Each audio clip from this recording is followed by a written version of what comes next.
You don't meet many people who have lived on both sides of the justice system and then used both experiences to build something beautiful. Desiree Riley didn't just rebuild her life, she rebuilt her community. Desiree, your story is powerful and your work is even more powerful. For those new to you, give us the real quick, who is Desiree today? Thank you for that question, Rick. I would say that I'm a leader, a nonprofit leader. I founded an organization called the Mastermind Cooperative in 2019, following my participation in a fellowship called Fit to Navigate, based out of Columbus, Ohio. And with that experience, I learned about the process of applying for grants and copy editing and things like that. And I realized that I could do this. I could do this myself. And I didn't have to continue to work on projects, work multiple jobs to fund projects and to meet community service endeavors that weren't sustainable. So I'd be working on things and just spinning my wheels sometimes, it felt like, for years, just working on things just to prove that, I could redeem myself. And I was a positive contribution to society and I mattered, and just always trying to prove that I was worthy. And I realized that through all of that, a lot of times I was wasting my money. I was wasting my energy. People still didn't care, and I still didn't feel worthy. And so I decided, let's do this the right way. Let's apply for a nonprofit status. Let's see if I can make this work. And in 2021, we were determined by the IRS as a 501c3 nonprofit. And since then, I've been able to feel like the work mattered more because I could write programs and deliver programs and increase my impact and get support for that. And to be able to establish a wage for myself and to support others with wages and scholarships and things like that. I'm also a mother of 5 between the ages of 1 and 19 years old. My oldest is in AmeriCorps right now, currently in Montgomery, Alabama, finishing up his term with FEMA Corps. And I'm very proud of my children. They're all amazing. They're all homeschooled for the most part. Even my oldest, he was homeschooled. So we decided that before going straight to college, especially being homeschooled so long, it would be great to have an opportunity where he could, gain independence and leadership skills and a lot of the things that would prepare him for a life outside of his family and just, adult practice. And so he's doing so well. I'm so proud of him. He's managing his finances. He's developing his community, making new best friends. And I just feel like one of my most important jobs and what I was created for was to make other beautiful humans. And I'm so proud of all of my children, of all ages, 1, 3, 5, 8, and now 19. And, that's really what I am. I create, as you said, communities. I'm creating my own tribe. They're my best friends, I say, They're what I live for. I don't know what I'd be doing on this earth if it wasn't for my children, if I wasn't a mother. We work together on the nonprofit, and I'm just really grateful for everything that's transpired since my incarceration. I feel like had the situation not happened, I don't know where I would be. I would probably be working a desk job somewhere, miserable. I never wanted to work a desk job, and I'm so grateful for everything that's happened, especially the building of my family and the Mastermind Cooperative, for sure. That's awesome. Thank you. You're a proud mama. I'm absolutely a proud mama. It's the I feel like that's the best way, the best investment, of this life to me is, the things that I create, and what more could I possibly create than amazing humans? I feel like that's my contribution to evolution, is to create beings, and that are going to leave their own marks on this world. And so I can't imagine a better investment of time and energy and resources than to create new people. In the best of ways. In the best of ways, yes. And is that not a way that we can almost have the best ROI when it comes to helping create a better world? I believe so. Is to produce good humans. Absolutely. And I rock with that as a father of 5 myself. Yeah, I do agree. And if you can't have children, I feel like even mentorship Just you're still pouring into another person or multiple other people. You're still helping. You're still building a legacy, not a legacy based on ego and what my name is going to be on this building, but literally like you're pouring from your resources, the treasures that you hold in your mind. You're pouring them into other people and allowing that knowledge and your experience, especially as time is evolving and a lot of things that we had, Star 6ix9ine and record players and all the different things, that we had access to that no longer exists. And our elders and so on and so forth, they're dying away. And we're like these repositories of almost lost knowledge. If we're not pouring them into future generations, they will be lost. And so that's the best thing we can do is to pour into the future. So whether that's your own children, whether you're mentoring, whether you're adopting, whether it's your nieces and nephews, little cousins, I feel like even your peers, sharing information and making it last, making it count. Was there a significant moment where there was that switch of, oh, wait a second, I am worth something? No, I kind of changed the trajectory. One thing I noticed that while I was incarcerated, a lot of the people that I was incarcerated with, it was only a brief period of time. I was in Chicago, Cook County Jail in Chicago. And so I was there for about 2 months. And when I was there, I had already been to college. So I had graduated from The Ohio State University with 2 degrees. And when I was incarcerated, I was actively working on my Master's of Public Administration. And I wanted to get a dual degree with my MPA. And so I realized that while I was incarcerated, a lot of the women that I was in there with expressed to me that they had never met anyone that had been to college. And they felt like I was basically a new type of person that entered their life. They hadn't met someone like me.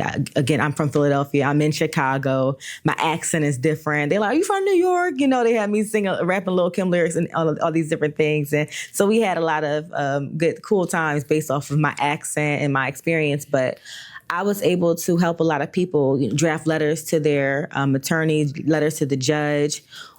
We actually did some organizing too while I was there.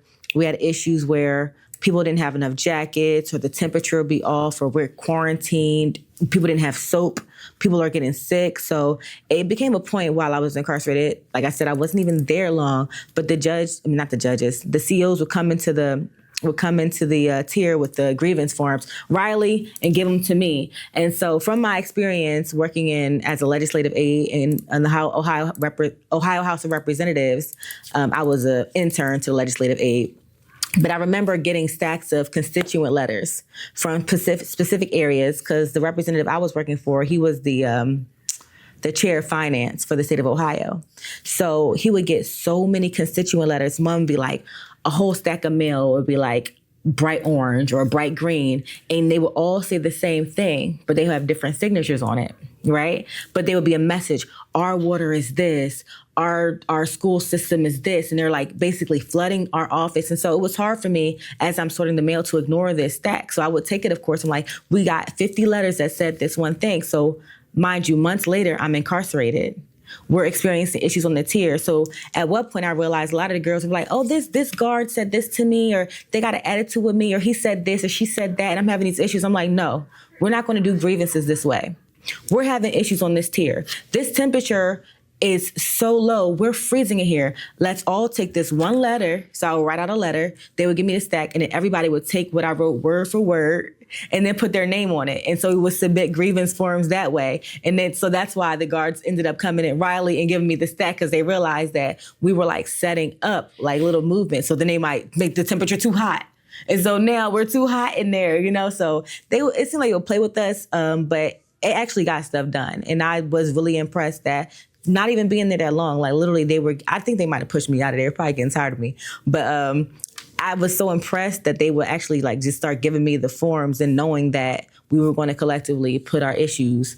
And that experience was based off of what I learned working at the House of Representatives. So that might be one of those moments where I realized like the power of no matter where you are, like it's a collective bargaining in a way, or, working together to make sure that your issues are heard, and the administration knew that you were going to work together, because, we can't sit here and just nitpick and have all these individual letters about things that are never changing, like complaining about this person, complaining about that person, complaining about the meal. Like if it's something like we have someone here, we're watching her have a kidney stone failure. She's in pain, and guards are sitting outside laughing at her. Let's write about this. Let's make sure this issue is heard. Let them know that all 30 of us here, or however many were there at the time, we saw this. This bothers us. It's not okay. If we say we're having stomach issues, we see the nurse on the cart with Pepto-Bismol, but she's not going to pass it out. Like, let's write about this, make sure administration hears it, and we collectively say the same thing, and changes were made. And that was really impressive. I'm not sure if I wrote about all of that, but that is something that really I will never forget. And so when I did end up getting out, it was kind of a bittersweet moment. Of course, I was happy to be getting out of jail, but, they were crying. I was crying. I missed them. I met some of the best people I ever met in my life in Chicago, in Cook County Jail. Very genuine, talented, didn't have opportunities in life. Some of the best people I ever met. Very real. And I'm grateful for the experience because I felt like it totally shifted my mindset and how I value people. It's not about titles, not about cars, not about houses, not about so many things, like who you are when society takes everything from you, like what you make of it. People were making cakes with honey buns and the scrapings from inside of a sandwich cookie. Like, she made a cake out of that. Like, she made a cake out of sandwich cookies and honey buns, like birthday cakes, celebrating each other. And it's just like, it was like beauty and community there.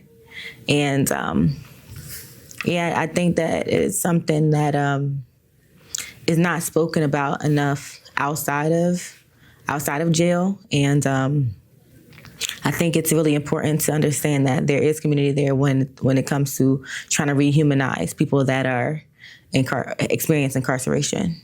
So we know you're a rock star mom and you're super proud of your babies. Yeah. You're an educator as well?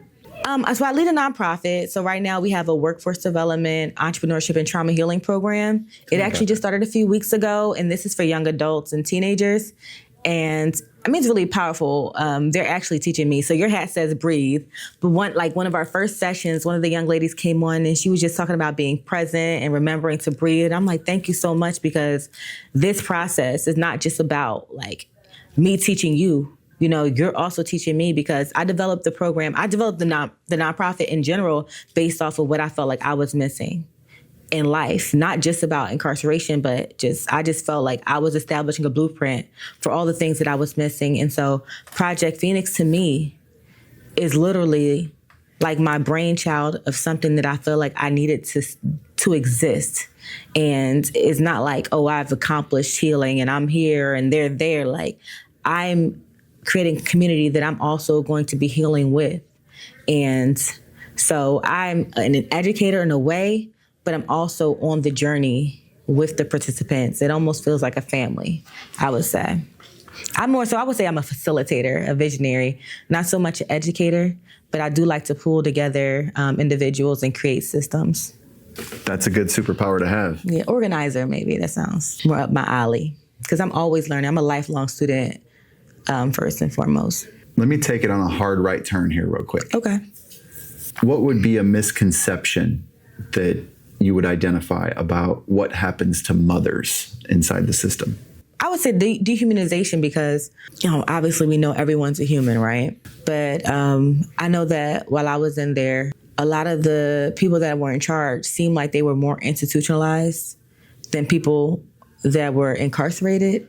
You would have guards come in and say things like, you dirty bees, you this, you that, like white shirts, and they're talking to us real crazy. And it almost seemed like, you ever been to like a high school and there's a bunch of bad kids and they just like really love the teacher. So no matter what they say, they like suck up to them and like, oh, he's just crazy. I'm like, no, he's coming in here calling us dirty bees and, talking about your private parts and just like making jokes and stuff and like just degrading us. And it's normal to them. I had to tell a guard in there, I'm like, she was like, well, I'm not new. I'm this. I'm like, well, I am new.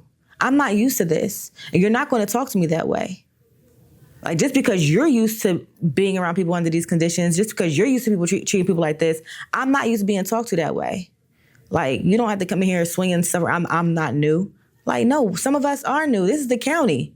This is not even prison. Like, what do you mean? Some of us have never, have ever been experienced incarceration. And when I got out, one of my good friends, I started looking people up, so like on Facebook and stuff like that. And came across an article of one of the girls that I was in jail with, and they were talking about her case, and the people in the newspaper, the local newspaper, called her a wildebeest. And it bothered me so much. Like, I can't forget it. I'm like, this is somebody I was in there with, playing cards with, sharing food with. We did some fasting together, And they called her a wildebeest because of the way she behaves. And I'm like, this is somebody's mom. Like, these are mothers. Like, these are people. We're humans, but this is somebody's mom. And the newspaper was calling her a wildebeest because, like, she got locked up. Maybe she was stealing or did something that, perceived from as violent or, a lot of it's based off of trauma, things we've been through from childhood. But just because she acts out of turn to you, y'all call her a wildebeest. I feel like when you see Karens and other people from other cultures do stuff, they don't call them animalistic type names. And I see it a lot. I still see it when I'm looking at, videos and things like that online. Like the type of names and stuff that are called to people from our community it's dehumanizing. I'm like, this is somebody's mother. Why don't we value her? Why she made a mistake so she's no longer important?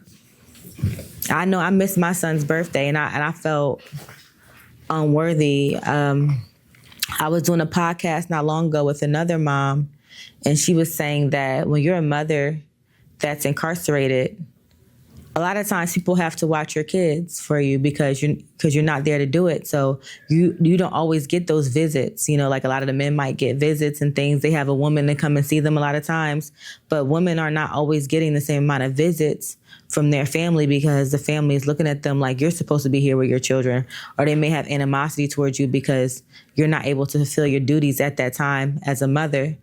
And I would say they don't seem like they get the same amount of grace in many cases because of what their expectations are as a mother. So I think that might be one of the challenges, is just the idea that as a woman, you're expected to be this type of person no matter what you go through, the financial challenges that you're experiencing, the actions that you take to navigate around those mental health and or financial challenges in many cases, or even addiction, self-medicating. Like you're treated as less than a human in many cases. And I feel like a lot of mothers don't get a lot of grace. I mean, to be totally honest, when I was arrested, I was with my son. My son was with me. And that's something I held a lot of shame about. I remember asking someone very close to both of us, I don't like to say names, but like, could you watch him for me, please? Like, I have to go somewhere. Please watch him for me. And the answer was no. But later on, I was shamed and ridiculed for it. And it's just something that's there. It's a lot of shame when you do something wrong and you're a mom, and it's like, you should be better than that, you should be this, but no one's helping you when you're struggling. Like when I'm working internships, when I'm working multiple jobs, when I'm in college, when I'm getting robbed, and all these things are happening, and I'm struggling for money. Like, where was all these people that had something to say? Why wouldn't you not watch my son for me? Like, where's the help? But when things fall apart, it's like you're shamed about it for generations. I mean, not decades, it feels like, many cases. So that's something. But I mean, I think if you stay focused and you try to do the right thing and you try to have the correct intentions behind your actions, and I don't know, I think the message to me would be, you are worthy. You are worthy no matter what you've been through. You're human. Everybody makes mistakes. Everybody doesn't get caught. You got caught, and do better. There's always opportunity as long as we're alive to do better and to make better choices. Say that again. As long as we're alive, we always have the opportunity to do better. I always say, like, unless I die, I'm going to get the vision accomplished. Even if I'm in a wheelchair, even if I have to whistle out instructions or have ChatGPT write it out for me, whatever the case is, if I'm alive, the vision is going to be accomplished, period. What do people get wrong about healing while also parenting from behind the wall? I think something that people get wrong about healing in general is that at this point in my life, I don't believe that anyone is truly fully healed, period. Like, I feel like being on this planet in itself is always something that's re-traumatizing us. Like, it's like running through the bush. Like, we're always just getting scars. They may heal, but we're always going to be getting little new scars. We may become more resilient to it. Our skin maybe get thicker. We get better at navigating those challenges. But are we ever truly fully healed? Like, who's the ultimate guru? Like, is it a messiah? Like, are we all, like, what is the end game? Do we feel like at 99 we're healed? Like, my grandma died at 99 on my 36th birthday.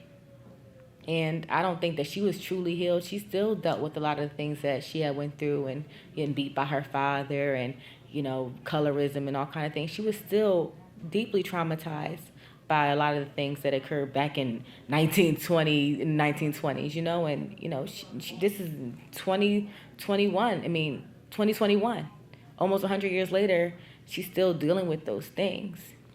And so I don't think that there's ever any true healing, but I think that as a mother, we get to heal even further by the way. So I feel like if someone bled on us in our youth, they were traumatized, and they allowed their trauma to pass forward into our lives. They were beat, so they beat on us, or they were talked down to, so they talked down on us. A good way to measure our healing would be the way I treat my children. So if I'm not doing the same things to them, if I'm actively trying to be a better mother every day, I'm noticing how much better I navigate those same challenges than the people that raised me, then I could literally, at least on a qualitative way, measure my progress in terms of healing.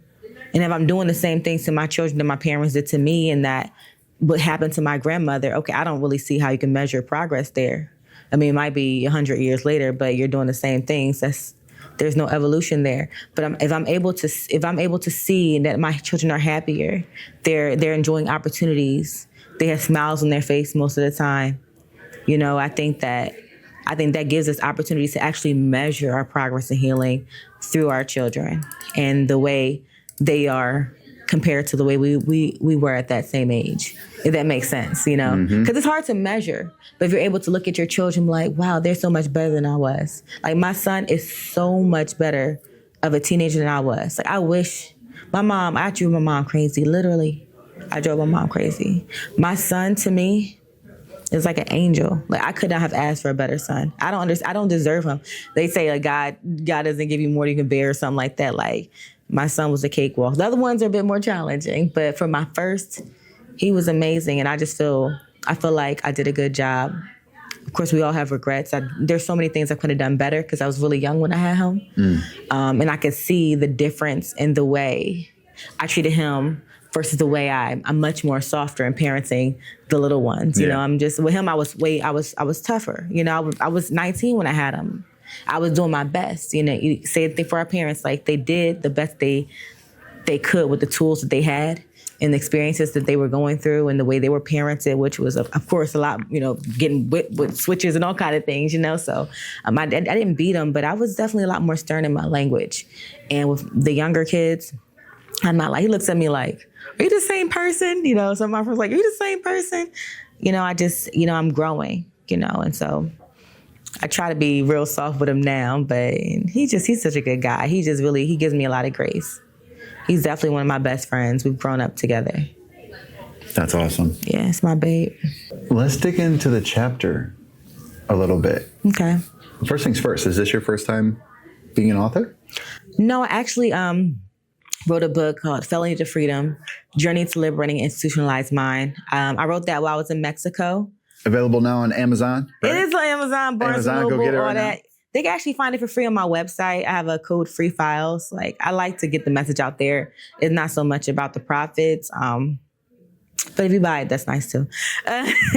But our website is Revolutionary Travel Family, code Free Files. You can download it, printable for free. But that was it's based around my experience, a bit about my background and my youth, and just some of the challenges that I face. But ultimately, the book is focused on the principles and lessons that I learned to lead to what I consider at that point freedom. I've since learned more about how freedom isn't free. We can call ourselves free, but it just is a lot less tangible than it seems. It's a mindset.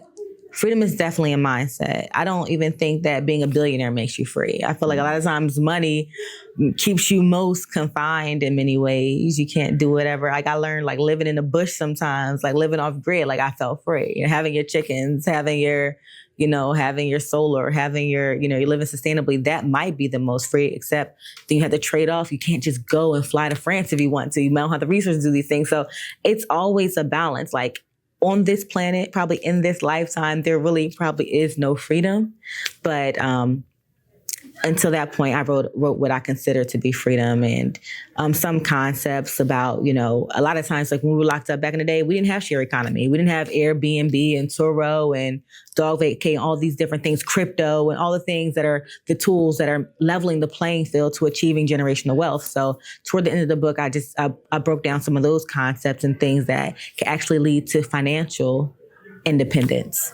And so, but the majority of it is based upon just like, failing forward, accountability, laws of reciprocity and, consequences and just a lot of things that I learned and pulling those principles together, knowing that, you can't pass and achieve the next level in life unless you literally learn the lesson intended for that season. You're going to repeat it. So if you want to collapse time frames, learn a lesson, and then you graduate. Learn a lesson, then you graduate. You can't stay on the same level. You're not going to graduate. Some people live their whole lives on the same level because they're never learning the lesson. We're never graduating. It's like a ladder.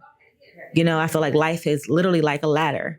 Learn a lesson, you can graduate, you can level up. The faster we are able to integrate those lessons and apply the principles that we acquired, the higher we can get up the ladder. So that's kind of what my life is. Like I look at life like a game. Like, how fast can I learn this lesson? Like my son's a gamer. Even my 8-year-old daughter, she's a gamer. My 5-year-old is becoming a gamer. But I see how fast they learn these games and just like navigating. And she's like always trying to ace a game. I'm like, I look at life that way. A lot of times I'm like, so what's the code here? What do I need to learn? How do I get to the next level? Every single thing, because I see the gray hairs coming in. I could feel myself aging. I'm like, hey, what's the lesson? I'm learning that I need to start integrating more the health-based things because I can see myself aging because I'm so focused on productivity, trying to level up.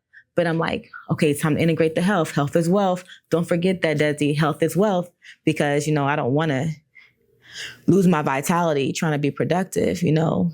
Integrating that would be most essential because then you actually have you're expanding the time frame to go up that ladder. So, we know the tools, we know we have to do. It's just about balancing them all and just putting them in the proper timeline and prioritizing everything, in the way that makes sense. But I've been solely focused on productivity the past couple of years that I feel like I definitely haven't been really focusing on my wellness like I know I should, So that's one thing that I think needs to be integrated when it comes to leveling up and integrating those lessons for maximum efficiency. Well, don't waste too much time on it.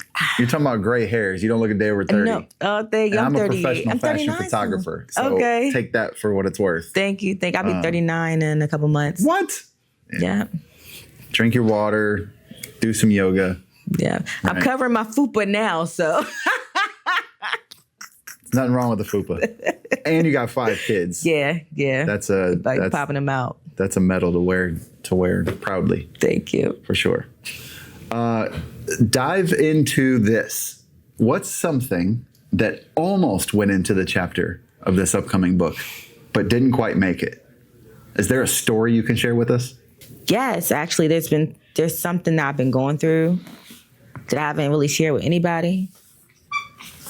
It's just like so pivotal into my life right now, like the crossroads I've been at. So I have 5 children, and the last 4 have been with my partner for like over 12 years. But the past 6 months, we've been separated. Like around the same time, I decided to become a co-author. We haven't talked in months, and like we've done so much together. We've lived in Belize together for a couple of years. My oldest daughter, she's Belizean, dual citizen. My youngest 2 children, they were both born in Mexico. He delivered them. But, self-care is really important, and I think that it's important that no matter how much you love someone, you have to love yourself more. And that's one reason I just been trying to stay so focused on like business and the nonprofit and the kids. Just like, I just want to be sustainable. I just want to achieve all these things, but I haven't been really focusing on my health. Like, I've been letting myself go, like, and it's been hard for me because, like, I didn't want to be with, it's like therapy. I didn't want to, I don't have any desire to start anything new, but it's just that at the end of the day, like, you have to make sure that you're safe. Even if other people don't want to focus on their wellness and their healing, because no matter how much you love somebody, like, if they don't love themselves enough to take care of themselves, like, you have to make sure that you're putting on your face mask and making sure that the people that are in your care are safe and that, that you're alive to get things done. And so, that's hard for me, like, not sharing that, not only just not in the book, of course, but just keeping that to myself for so many months. And even feeling like sometimes shamed by family for it, and it's been hard and it's been difficult. And so that is something I think is important because I wrote about my relationship in my book. We were together in Mexico and things are good when we're out of the country, right?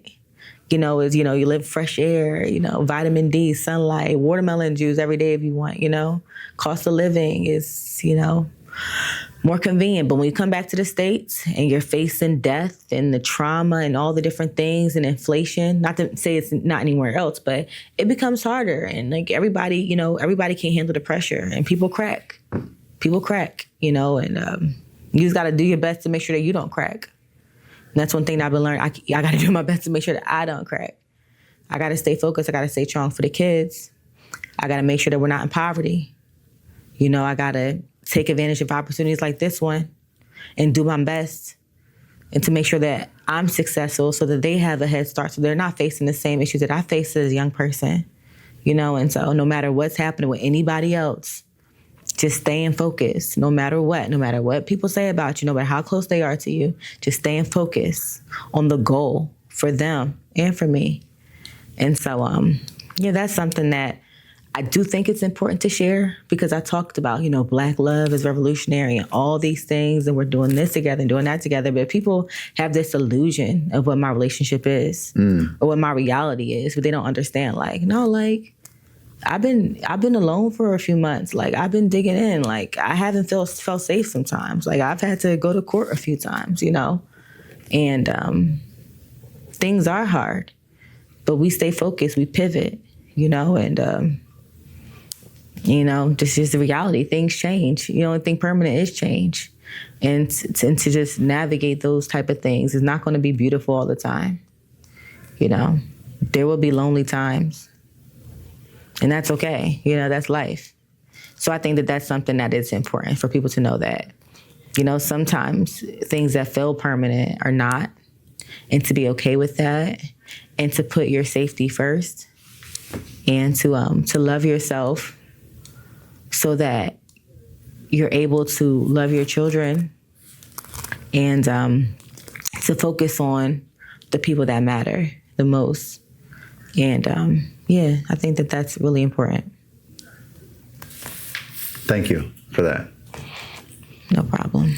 I don't know if it's the atmosphere that I like to create in these conversations, but that's not the first time I've heard this feels like therapy. Yeah, in a good way. It does feel like therapy because I don't even do therapy, to be honest. Like, I try BetterHelp, which is cool, but it's just like it's hard to me. It's hard to me to imagine that this person cares about me when I know they're getting paid for the job. And I hear that a lot, but it's like literally like, especially when you use platforms like that, like I know that you're literally signing in because you're getting paid for this. And you might be, I see you eating over there, checking your watch, you wear pajamas, just like, I don't know, like, how do I pay you to care about me? Like, I much prefer an organic conversation and people are looking and they're nodding and like, I know you're not getting paid for this, but I'll do the same thing for you, and just having a genuine conversation. It feels like therapy to me. Paying somebody doesn't feel therapeutic for me. And I haven't met a lot of therapists, I will say, so that could be on me. But I just don't, it just doesn't feel authentic for me. Yeah. Where are you based out of? Where are you from? Philadelphia. Philly. Okay. I have a lot of actual certified therapists in my network. Okay. I don't think I have anybody up in the Philly area though, but I'll connect you with some good friends. Thank you. Something that I learned for me, and this doesn't mean it has to be true for you, it's just my truth. I had that same vibe, that same thought forever. And then I started down that path of self-care. For me now, therapy isn't talking with someone who cares or talking with someone who gives a crap, as I like to say. Yes. That's for family and friends, right? They care.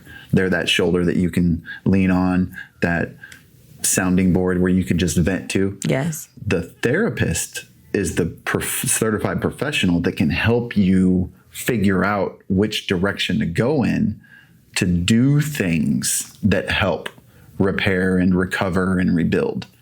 So a therapist, in my opinion, is someone that has the tools, and I'm coming in with something that's broken. You know, like, hey, I've got this thing that's broken. They're like, oh yeah, you need this Phillips head screwdriver. Yes. You know, otherwise I would have never known to use that Phillips head to help screwdriver. you to uncover the blind spots. That mindset that I've discovered, which has helped me with therapy. And there's a difference between venting to my best friend and logistically almost left brain talking with a therapist so that I can figure out my own answers so that I can sleep better at night. Understood. And there's a difference between feel better and fix it and move forward without this thing dragging behind me. Yes. And I've separated those two, and it was the best thing that ever happened. No, I appreciate it. That's insightful, because even that like feedback is not something that I've heard before. So that also helps to uncover blind spots and just to shift what it is that I would be looking for out of that type of session. Yeah, and you're an entrepreneur. So I know that you can grab that mindset of, you know, get on the phone with your best friend and just talk, and you know that they care. Right. And they might just be listening, but just the fact that you're in a safe space talking with someone who you trust, who you know cares, that might be all the therapy you need for that thing. Right. I don't do that enough either, honestly. I don't really talk to people too often. Well, as a parent of 5, I can vibe with that. You know, we end up on our own little island, and everyone else is out there doing their own thing. Exactly. Yeah. But then the therapy thing, I approach it like business. Okay, I've got this problem. I'm going to call an expert, and I'm going to say, hey, coach, I have this problem. Tell me how to fix it. Or what are your recommendations on how I should handle it? So I look at therapy from a business perspective. Yes. And it works. Yes. I mean, it makes sense. Like, I definitely want to be my best. So, you know, it makes sense to apply everything that I could to help me achieve that. Let's jump into the book, this chapter of the new book for P2P. Yes. Is there a story or a quote that's like the one that we can dive into? I think we did talk about it a bit, was just failing forward, you know, not being afraid to fail, and just understanding that every failure is an opportunity to pivot and just realign, you know, just welcoming failure in a way. Just understanding that just because this didn't work out, you were just testing it. It's almost like research and development, you know. I tried this, it didn't work out, I pivoted. And especially like in today's economy. Like, how do you really know how to build a recession-proof business right now? Like, supply chains are not only interrupted, some are being totally extinguished in real time between the tariffs and, you know, what's happening on a macro. How do you really like build something sustainable when you don't know where your products is coming from? So remaining adaptable. So understanding that this might have worked last year, this might have worked in 2019, but it's not going to work in 2025. And being okay with that, and just being okay with finding a new direction, tapping into new vendors, or totally restructuring your idea. Maybe instead of offering a product right now, shifting towards services, and maybe not even considering that failure, just considering an experience. And it may be easier for me to say, because I'm not running a multi-billion dollar business where, like, you know, I have staff and buildings and things that are falling apart and going for bankruptcy because my supply chain and tariffs are 125% now, all these different things. So I think that there's also strength in being quite small, because it's way easier to pivot. I mean, I've mostly been a solopreneur. So for me to make a decision overnight is really not much. And so I didn't write this specifically, but just understanding the strength in being small. And it does probably makes that process of appreciating failures a bit easier versus having to go through whole organizational restructuring and things like that.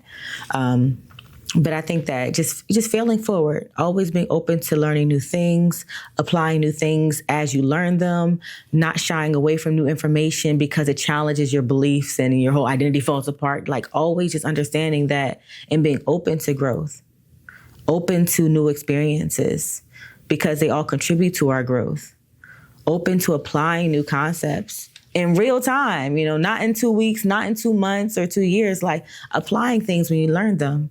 Because it just helps us to just continue evolving and getting things done and applying those lessons and leveling up and leveling up and leveling up. Every day, every breath, every moment is an opportunity to level up. And I think that's one thing that I emphasize a lot. I kind of feel like I say a lot of the same things in different ways throughout the chapter. And it's all focused on leveling up. At the end of the day, yeah, that's what it's about. It's leveling up.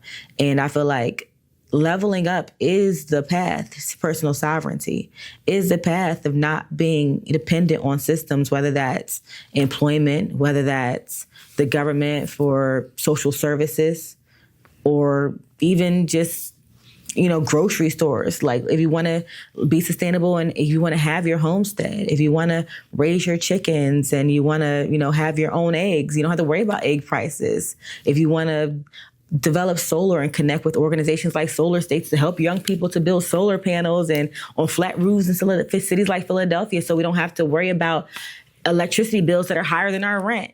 Just different things like that all go towards sustainability, because I feel like sustainability isn't something that should be reserved for upper class or neighborhoods that don't look like mine. Sustainability should be accessible for everyone, So we should all be able to be sovereign to some degree, at least. We shouldn't always be totally, holistically dependent on the government for everything, So that is one goal of the Mastermind Cooperative as well through our Green Hubs initiatives. Is to build spaces where people can learn about seed harvesting, and especially in urban blight and lots and things that are dilapidated, they can learn about water harvesting and planting things and grounding and earthwork. And so those are just different things that we've been, I say we, a lot of times it's me, but I just recently was able to onboard a new team member who's been doing a lot of developmental work for us. Mm-hmm. And so that's really exciting. It's watching that grow. We're going to be offering some internships starting next week. And the city of Philadelphia has invested in us. We recently got a grant from the state of Pennsylvania from the Pennsylvania Commission on Crime and Delinquency. And so people have been buying into the vision, and we've been making it work for a long time with nothing. As I said earlier, like a lot of time I've been working three full-time jobs at a time to keep things going.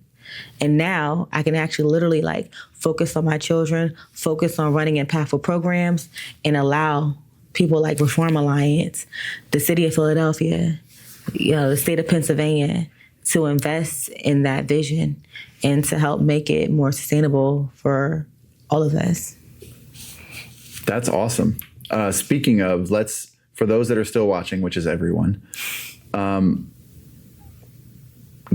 give them the directions. How do they go down the rabbit hole? How do they get in contact? How can they support? How can they get involved?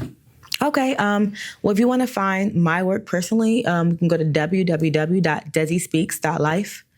If you like to find the nonprofit website, that's www.themastermindcoop.com, The Mastermind Co-op. The same thing on social media, The Mastermind Co-op.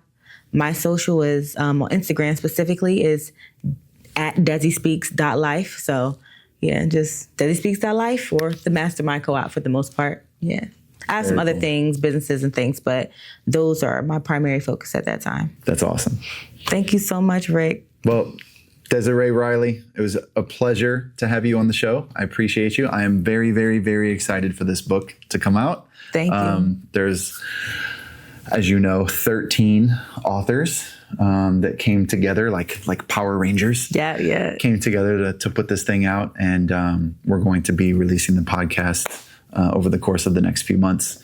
It's going to be very exciting. So thank you. I'm very grateful to you. I'm very grateful to Dr. Andres and P2P.